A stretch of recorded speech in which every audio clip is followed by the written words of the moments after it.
Last time on Blue Lock Season 2, the Blue Lock 11 face a setback as Sai produces a brilliant goal from the side, reminding everyone why he's called Sai the Genius. However, after much struggle, Blue Lock 11 equalizes through a stunner from Nagi. How will the Under-20 respond to this, and will Blue Lock 11 be able to capitalize on this? Let's find out in Episode 8. The episode kicks off with the world still simmering in the masterpiece Nagi just cooked up. With the crowd still ablaze, Isagi starts feeling like perhaps making it to the world stage was not so far-fetched after all. Upon Henri's curiosity over why their team's attack suddenly started working, Ego tells her it all started from Rin's goal attempt through sheer ego-charged improvisation. Ego elaborates further by saying, in any field, the losers always try to find an excuse to justify their failures when things don't go as planned. However, the select few who, despite initial upsets, keep pushing on, looking for alternatives, are the ones who end up succeeding in the end. Rin was the trigger to that in Blue Lock, and Isagi was the key to awakening Rin. Picking up on the same thing Ego was talking about, Isagi goes over to Rin and praises his goal attempt in order to lift his spirits. But Rin takes offense to it instead, catching Isagi off guard for a moment. To Rin, everything was bent on scoring the goal. Whatever he did prior to that was irrelevant if it didn't end up in a goal, no matter how impressive it was. Rin also points out Isagi's ego, reminding him how he himself split halfway to find a goal for himself. This constant tussle of trying to get one over the other was what drove them, what made their dynamic work. Isagi agrees with Rin on this, and gets even more determined to find his special goal. 30 minutes have passed, and the game resumes again at 1-1. It's the showdown between the brothers, finally. Rin has his emotions on full display as he tries to take the ball from his cool, quiet older brother. Using Rin's tackle against him, Sei executes a block and turn flawlessly, although Rin is able to read this just in time to hang on. Barely. Sei then schools his younger brother by doing a cross elastico, nutmegging his brother in front of the whole world while muttering to Rin that he would never surpass him as long as he behaved as his younger brother. With the first round of the battle between the brothers awarded to Sei, the Under-20 launch a big counter led by him. However, over at the defensive end, Nico, Blue Lock's sensor, who with his vast field vision could predict and prevent enemy advance, stands waiting.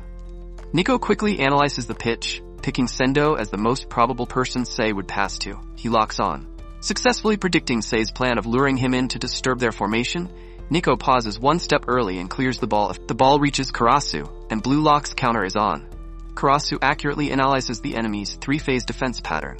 Phases 1 and 2 consisted of a press from Hayate followed by the zone defense provided by their defensive quartet. Karasu challenges this with a back and forth alongside the swifty Otoya.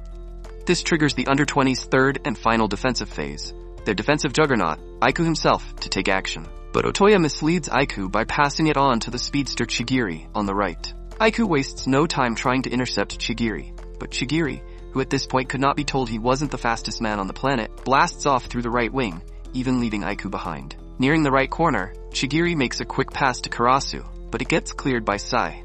The ball then falls into Rin's feet. Aiku, who had been underestimating the boys from Blue Lock thus far, admits to his mistake and tries to redeem himself by caging their strongest link, Rin. Having observed Rin was right-footed, Aiku blocks Rin's right foot, forcing him to his left. As if the world had stopped for him in that instant, Rin takes a deep breath and strikes the outside of his right foot against the ball, curling it in and scoring a goal, leaving Aiku and the rest standing there like statues. With this, Blue Lock breaks into the lead as the score becomes 2-1. Isagi rushes to hug Rin, but Rin dodges at the last second like a skilled matador. With their team falling behind, the Japan Under-20 spirits finally catch fire as they prepare to exact their revenge by equalizing the score before the end of the first half. Under-20 gets to it right away, although Blue Lock doesn't just sit around either. To ensure they hold on to their lead till the next half, they put Plan B into play, which placed Nagi at the front while the rest of the team defended. Kitsune passes the ball to Cho, but thanks to Nico's rightly timed tackle, he isn't able to get enough power on it, and Gagamaru easily blocks the shot. However, the ball lands with Sai, who, as though he had glued the ball to his foot, breaks right through Isagi and Bachira without a problem, and fires a terrific cross right at Sendo. Sendo gives it his all to try to collect it, but Rin steals his moment of glory by thrashing the ball clear. Cleared, and with little time left on the clock, Blue Lock lowers their guard, which gets taken advantage of right away by Sei, who fires a bazooka into the top left corner of the goal. Gagamaru is unable to reach it, and the goal seems inevitable when suddenly a flying Ryu blocks the shot. The referee blows his whistle for the half as Blue Lock manages to keep their lead. As they rejoice, a fired-up Shido looks on from Episode 9 kicks off with a flashback from Rin and Sei's childhood, giving us a clearer view of how inspirational and important Sei was for Rin growing up. Rin would accompany Sei to his soccer matches, watching his brother obliterate all his opponents as he chased his dream of becoming the best striker in the world, which made Rin curious about it as well. Until one day he stepped onto the field and scored a beautiful volley despite never having touched the ball before. Sei acknowledges his little brother's potential, and this moment sparked Rin's dream into existence, to become the second best striker in the world, behind his older brother. Back in the present time, Isagi's parents get acquainted with Bachiro's mother, who was also there in support of her son. The two families chat about just how much of a positive effect playing soccer has had on their lives. Simultaneously, Chigiri's mother and sister are also in attendance, delighted to see Chigiri back to his normal, beaming self again. Although beet red with embarrassment, Chigiri isn't as glad to see them there. Meanwhile, Buratsuda, the special advisor of the JFU, pins the under-20s manager against the wall for the subpar performance shown by his team thus far, demanding they shape up and make sure to win this match using any means necessary. At the Blue Lock locker room, Ryu boasts about his glamorous block, while Reo and Nagi share a brief yet warm moment. Ego then enters the locker room and starts giving a recap of the major events during the first half, pointing out the most important one, which was Rin breaking through their initial slump with his egoistic improvisation that was being supported by Isagi at all times. Rin had used Isagi as a sacrificial pawn at that point in order to get past their ironclad defense. Ego highlights that the team had reached this point because they all had been playing like they were the star of the team. However, that didn't mean they could take it easy from this point on. Ego breaks reality over his team by telling them they had achieved nothing yet. So they needed to continue their main character approach moving forward as well, and keep trying until the very end. Keeping the formation as is, Ego leaves the room, telling the boys to seal the deal now. Isagi resonates with Ego's words and vows to prove himself in the game just like Rin. On the other hand, the atmosphere in Japan's under-20 locker room is the polar opposite of Blue Lock's. In shambles, the team seeks Sei's input on strategizing their game plan moving forward. But Sei, who is busy moisturizing his face, stuns them by saying he is leaving the game. That was his deal with Aiku. If the team can't keep up with him, he will leave the game. Sei rubs it in further by calling them a lackluster defensive team while praising Blue Lock, who were headed in a far better direction and showed greater potential. Aiku baits Sei, tempting him with his wild card, Shido, who was raving to be let loose on the field.